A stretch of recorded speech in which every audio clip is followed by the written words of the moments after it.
থাকছে, যেটা স্টুডেন্টরা ছেড়েই দেয়। তার বহু স্টুডেন্ট এমন আছে যারা জানে না যে ইনপুটটা সিলেবাসের মধ্যে আছে। ডিআই কিন্তু একটা এমন জায়গা, সেটা প্রিলিমস এবং মেন্স এই দুটোতেই নাম্বার স্কোর করার একটা বিশাল। আইবিপিএস ক্লার্ক তোমাদেরকে দিচ্ছে 35 মিনিট, এসবিআই এ কিন্তু সেই জিনিসটা সময় হচ্ছে 45 মিনিট, 45 মিনিট। প্রথমে আসি আইবিপিএস ক্লার্ক এবং এসবিআই ক্লার্কের প্রিলিমসের এক্সাম প্যাটার্ন নিয়ে। প্রিলিমসের এক্সাম প্যাটার্নে ইংলিশে থাকবে 30টা কোশ্চেন, নিউমেরিক্যাল এবিলিটি বা ম্যাথে থাকবে 35টা কোশ্চেন, আর রিজনিংয়ে থাকবে 35টা কোশ্চেন। এইবার এই ইংলিশের 30টা কোশ্চেনের জন্য 20 মিনিট, ম্যাথে 35টা কোশ্চেনের জন্য 20 মিনিট, রিজনিংয়ের 35টা কোশ্চেনের জন্য 20 মিনিট, মোট 1 ঘন্টা টাইম অ্যালট থাকবে। কিন্তু এইখানে এই যে কোশ্চেনগুলোর জন্য আলাদা আলাদা করে সেকশন থাকবে, মানে রিজনিং হয়ে গেলে তোমার সেই পার্টটা হয়ে গেল, সেটা আর করতে পারবে না। তারপরে ম্যাথ এলো, ম্যাথ হয়ে গেলে ম্যাথের জন্য 20 মিনিট। এবার তুমি ভাবলে যে কিছু ম্যাথ রেখে দিলে পরে করবে, সেটা কিন্তু এই ব্যাংকিংয়ের পরীক্ষার ক্ষেত্রে সম্ভব নয়। এখানে প্রতিটা সেকশনের জন্য আলাদা আলাদা করে টাইমিং অ্যালট করা থাকবে। এবার আসি মেন্সের নাম্বার ডিস্ট্রিবিউশন কি করে হবে। এই যে মেন্সের নাম্বার ডিস্ট্রিবিউশন এখানে করা আছে দেখতে পাচ্ছ, এটা নিয়ে ভিডিওর শেষে আমরা আলোচনা করে দিচ্ছি। আচ্ছা, প্রিলিমস নিয়ে তো আলোচনা করা হলো। এবার একটা জিনিস কি, প্রিলিমসের রেজাল্ট আউট হওয়ার পর যে মেইনসের এক্সাম হবে তার মাঝখানে কিন্তু তোমরা খুব একটা সময় পাবে না, খুব জোর 1 থেকে 2 সপ্তাহ। এইবার এইটুকু সময়ের মধ্যে তোমরা যদি মেইনসের জন্য প্রিপারেশনটা শুরু করতে চাও, সেটা অসম্ভব ব্যাপার। বিশেষ করে যদি আমি বলি কারেন্ট অ্যাফেয়ার্সের কথা, অনেক স্টুডেন্টরা কি করে যে কারেন্ট অ্যাফেয়ার্সটা ছেড়ে দেয় মেইনসের জন্য, যে যদি প্রিলিমস কোয়ালিফাই হয় তাহলে আমরা মেইনসের জন্য পড়বো, তখন আমাদের কারেন্ট অ্যাফেয়ার্সটা পড়তে হবে। এটা যেন তোমরা না করো। আমাদের এখানে টেলিগ্রামে একটি চ্যানেল দেওয়া আছে, যার মধ্যে আমরা বাংলাতে কারেন্ট অ্যাফেয়ার্স দিই, যার সুবিধা কি তোমরা নিজেদের ভাষায় পড়তে পারবে এবং সেটা তোমাদের বেশি মনে থাকবে। সেই জিনিসটা তোমরা যদি শুরু থেকে করো তাহলে তোমাদের জন্যই সুবিধা। এবার আসি ইংলিশে। প্রিলিমসে যা যা ইংলিশ রয়েছে, মেইনসে কিন্তু সেই ইংলিশগুলোই থাকবে, শুধুমাত্র তার কোয়ান্টিটি আর কোয়ালিটি এই দুটো জিনিস একটু বেড়ে যাবে। কম্প্রিহেনশন যেখানে প্রিলিমসে একটা আছে, সেটাই মেইনসে 3 থেকে 4টা হয়ে যাচ্ছে এবং বাকিগুলো সেম। তো তোমাদের একটা জিনিস কি করতে হচ্ছে, যে প্রিলিমস আর মেইনসের জন্য আলাদা করে না পড়ে সেটাকে একই সাথে পড়তে হবে। শুধুমাত্র কি আমাদের যেরকম ইজি লেভেলের কোয়েশ্চেন করতে হবে প্রিলিমসের জন্য, সেরকমই সেটা একটু টাফার দিকে যাবে মেইনসের জন্য।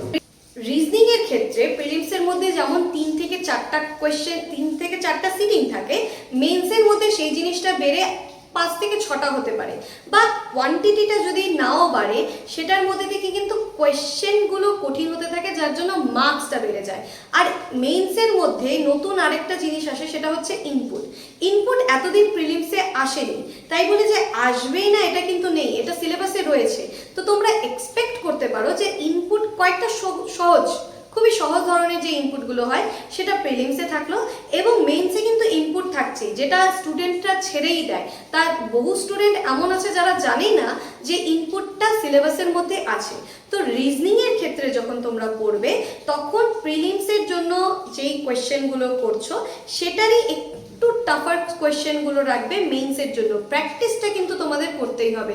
যেখানে সিটিংগুলো ভেরিয়েশন ছাড়া বা সিঙ্গেল ভেরিয়েশনে হয়ে যাচ্ছে প্রিলিমসে, মেইনসের ক্ষেত্রে সেটাতে ভেরিয়েবল থাকবে। এই ধরনের কোয়েশ্চেন প্র্যাকটিস করবে যেন প্রিলিমস আর মেইনস দুটোই কোয়ালিফাই করতে পারো। প্রিলিমসে কোয়ান্টের মধ্যে যেটা সব থেকে বেশি আছে সেটা হচ্ছে সিম্পলিফিকেশন। প্রচুর সিম্পলিফিকেশন থাকে, যেটা আমাদের খুব কম সময়ের মধ্যে কভার করতে হয়। এবার সিম্পলিফিকেশনের পাশাপাশি থাকে প্রায় 10 থেকে 12টা অ্যারিথমেটিকের কোয়েশ্চেন। ডিআই তো থাকছে, গ্রাফ তো করতেই হচ্ছে। গ্রাফ কিন্তু প্রিলিমসেও আছে, মেইনসেও আছে। মেন্সের ম্যাথ নিয়ে যদি কথা বলি, সেখানে সিম্পলিফিকেশন প্রচুর পরিমাণে করতে হবে তোমাদেরকে। সিম্পলিফিকেশন শুধু করলেই হবে না, সেটা ট্রিক্স দিয়ে, শর্ট ট্রিক্স সেটাকে করতে হবে। সময় কিন্তু ব্যাংকিংয়ের পরীক্ষায় খুব কম থাকে। এছাড়া অ্যারিথমেটিকের যে পোর্শনগুলো থাকে, যে চ্যাপ্টার্সগুলো থাকে, তোমরা যারা এক্সাম দিচ্ছ তারা জানো যে কোন কোন চ্যাপ্টার্স করতে হবে। আমরা তো এখানে করাই আমাদের অ্যাক্টিকে যে চ্যাপ্টার ওয়াইজ পরপর, এবং সেখানে কি কি ডেপথের কোশ্চেন আসে, এবং সেখানে ডেপথের কোশ্চেন তোমরা কি করে বুঝবে, যখন তোমরা সেই জিনিসটা প্র্যাকটিসের মধ্যে ঢুকবে তখন কিন্তু তোমরা বুঝবে যে কোন ডেপথের কোশ্চেন আসছে। তার জন্য প্র্যাকটিস ইজ এসেনশিয়াল। এবার ম্যাথে আরেকটা পোর্শন যেটা আছে সেটা খুব ইম্পর্টেন্ট, যেটাকে আমরা শুদ্ধ বাংলা ভাষায় বলি গ্রাফ, ডিআই যেটাকে বলা হয় সো কল্ড, সেই ডিআই, ডেটা ইন্টারপ্রিটেশন। এবং ডিআই কিন্তু একটা এমন জায়গা, সেটা প্রিলিমস এবং মেন্স এই দুটোতেই নাম্বার স্কোর করার একটা বিশাল সুযোগ। কারণ ডিআই খুব একটা কঠিন থাকে না, কনসেপ্ট যদি তোমার ক্লিয়ার থাকে, তুমি যদি প্রিভিয়াসলি ডিআই করে থাকো, তাহলে ডিআই কিন্তু করা খুব সহজ। এবার রিজনিং এর যে জিনিসগুলো তুমি প্রিলিমসে করছো, যেমন পাজল করছো, সিটিং করছো, ব্লাড রিলেশন করছো, কোডিং ডিকোডিং করছো, এবার সেখানকার মধ্যে যে পাজল, যেটা প্রিলিমসে খুব একটা কঠিন দেয় না, কিন্তু সেই পাজলটাই কিন্তু মেইনসে একটা বিশাল আকার ধারণ করে। যেমন 4টে লোকের নাম দিল, 4টে গাড়ির নাম দিল, 4টে দিনের নাম দিল, কোন দিন কোন গাড়ি নিয়ে কে বেরোচ্ছে এবং গাড়ির কালার দিয়ে দিল। এবার তোমাকে সাজাতে হবে। এটার জন্য কিছু ট্রিক্স তোমাকে, কিছু প্র্যাকটিস তোমাকে অবশ্যই অ্যাপ্লাই করতে হবে, আদারওয়াইজ কিন্তু এখানে এই জায়গা থেকে ওভারকাম করা খুব মুশকিল। আমরা শুধু এইখানে ভিডিওতে কনসেপ্ট দিয়ে দেবো, একটা আউটলাইন দিয়ে দেবো তোমাদেরকে কিরকম পড়তে হবে, বাকির কাজটা কিন্তু তোমাদেরকে করতে হবে। হয় কারো গাইড নাও, অথবা যারা অনেকদিন ধরে পড়াশোনা করছো তারা প্র্যাকটিস করো, কারণ ব্যাংকিংয়ের পরীক্ষায় সবচেয়ে বেশি হচ্ছে হাতের স্পিড এবং তার সঙ্গে মাথা কি করে চলবে। এবং এই হাত এবং মাথা চালানোর জন্য প্রথম ক্রাইটেরিয়া হচ্ছে ছেলে মেয়েদের প্র্যাকটিস। এবং ডেপথের কোশ্চিন তুমি যদি না প্র্যাকটিস করো তারা বুঝবে না, এবং তুমি কোন জায়গায় এই মুহূর্তে দুর্বল আছো সেটা কিন্তু তুমি প্র্যাকটিসে সলভ না করলে বা অনলাইন টেস্ট সিরিজে সলভ না করলে তুমি বুঝতে পারবে না। আচ্ছা, এখানে যে জিনিসটা দেওয়া আছে সেটা হচ্ছে আইবিপিএস এসবিআই ক্লার্কের যে মেইনসের এক্সামিনেশন, তার পুরো সিলেবাস বা কোয়েশ্চেন প্যাটার্ন কিভাবে হয়, টাইম কতটা অ্যালট করা থাকে সেই জিনিসটা। প্রথমেই বলছি জিআই। জিআই বলতে রিজনিং। রিজনিং যেখানে আইবিপিএস ক্লার্ক 40টা কোয়েশ্চেন দেয়, সেখানে এসবিআই ক্লার্কে কিন্তু 50টা কোয়েশ্চেন থাকে মেইনসে। আর দুটোরই মার্কস যেটা থাকে সেটা 60 মার্কস করে থাকে। টাইম কি, যেখানে আইবিপিএস ক্লার্ক তোমাদেরকে দিচ্ছে 35 মিনিটস, এসবিআই এ কিন্তু সেই জিনিসটা সময় হচ্ছে 45 মিনিট। 45 মিনিটস পাচ্ছ তোমরা শুধুমাত্র জিআই করার জন্য। এরপরে কিন্তু তোমাদের যে শিফট আছে সেটা কিন্তু চেঞ্জ হয়ে যাচ্ছে, সুইচ হয়ে যাচ্ছে। এরপর আসছে ইংলিশ। ইংলিশের মধ্যে আইবিপিএস আর এসবিআই দুটোতেই 40টা কোশ্চেন থাকছে, 40 মার্কসের কোশ্চেন থাকছে। 40 কোশ্চেন 40 মার্কস, টাইমও সেম 35। ইংলিশ কিন্তু তোমাদের কোনো ঝামেলাই করছে না, কেন? যা আইবিপিএস এ আছে তাই এসবিআই এ আছে।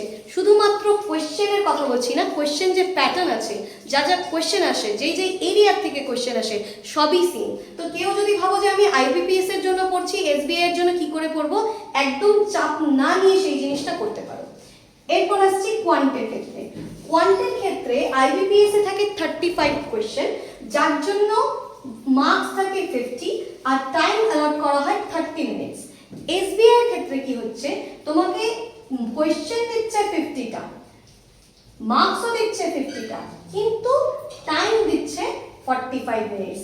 এই জায়গায় কিন্তু এসবিআই এর ক্ষেত্রে যদি দেখো তাহলে কোশ্চেনটা কিন্তু বেশি হয়ে যাচ্ছে, মার্কস সেম 50 মার্কস, কিন্তু কোশ্চেন বের হয়ে যাচ্ছে। এর মানে এই আইডিয়াটা তো রেখে নাও যে 35 যে কোশ্চেন হবে, 35 কোশ্চেনের জন্য তোমাকে 50 মার্কস দিচ্ছে, জিনিসটা কঠিন হবে।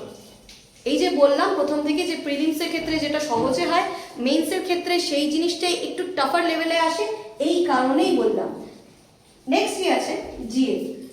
জিএর ক্ষেত্রে কি হচ্ছে, 40টা কোশ্চেন আইবিপিএস এ, এসবিআই এর ক্ষেত্রে 50 কোশ্চেন, মার্কস দুটোর জন্যই 50 করে, আর টাইম আইবিপিএস এর ক্ষেত্রে দিচ্ছে 20 মিনিটস আর এসবিআই এর ক্ষেত্রে দিচ্ছে 35 মিনিটস। আচ্ছা, যারা এসবিআই এর জন্য পড়ছো, এসবিআই এর ফর্ম ফিল আপ করছো, তাদের জন্য বলে দিই এসবিআই কিন্তু এলপিটি থাকে, মানে ল্যাঙ্গুয়েজ প্রফিসিয়েন্সি টেস্টটা থাকে, যেটা আইবিপিএস এ থাকে না। তো যদি কেউ ভাবছো যে আমি তেলেঙ্গানার মানুষ, আমি ওয়েস্ট বেঙ্গলের জন্য ফর্ম ফিল করব, কারণ কি এখানে ভ্যাকেন্সিটা বেশি আছে, মাথায় রেখো তোমাদের কিন্তু ল্যাঙ্গুয়েজ প্রফিসিয়েন্সি টেস্টটাও দিতে হচ্ছে। তাহলে যদি তুমি মনে করো যে হ্যাঁ আমি এই টাইমের মধ্যে এই ভাষাটা শিখে যাব লিখতে এবং পড়তে, তাহলেই কিন্তু তোমরা এই স্টেটের থেকে ফর্মটা ফিল করবে। না হলে এসবিআই এর ক্ষেত্রে নিজেদের এলাকায় যদি তোমরা ফর্মটা ফিল করো তাহলে সেটা বেশি ভালো।